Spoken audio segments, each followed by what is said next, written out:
European Commission has launched an investigation into whether new laws passed by the right-wing Polish government are undemocratic. It comes after President Andrzej Duda approved new laws allowing his government to appoint the heads of state, television and radio. Mr. Duda also changed the law, allowing him to choose judges for the country's constitutional court. This has come about as a result of EU concerns about judicial independence in Poland. Essentially, the Polish president last week appointed 5 judges to its constitutional court who had been chosen by the newly elected parliament, rather than those previously approved by the Constitutional Tribunal, which is supposed to be an independent body. The EU is also worried about a recent media law in Poland, which has taken the public broadcaster directly under state control.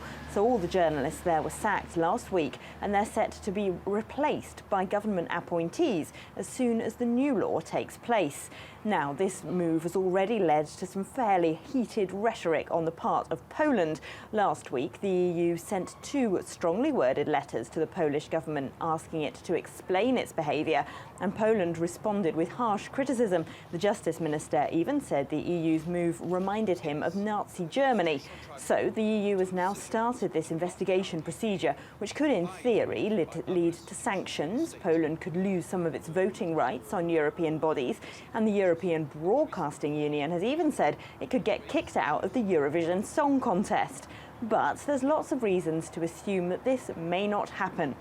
To begin with, there's a precedent. The last time that the EU tried to take sanctions against a member country was in the year 2000, when the far-right politician Jörg Haider became part of the Austrian government. The EU thought that was unacceptable, but it's not a precedent that they're keen to repeat. Hungary, for example, has also strongly restricted judicial independence and cracked down on media freedoms in recent years, without really seeing any serious feedback from the EU. And Poland, of course, is much bigger than Hungary. It's got 4 times the population, and really it's far too politically significant to offend the Polish government very much in any way. It's a significant NATO member, particularly as tensions are growing with Russia, and there's a major NATO summit set to be held in Warsaw in July. So many are saying here in Brussels this might turn out to be a lot of sound and fury about nothing.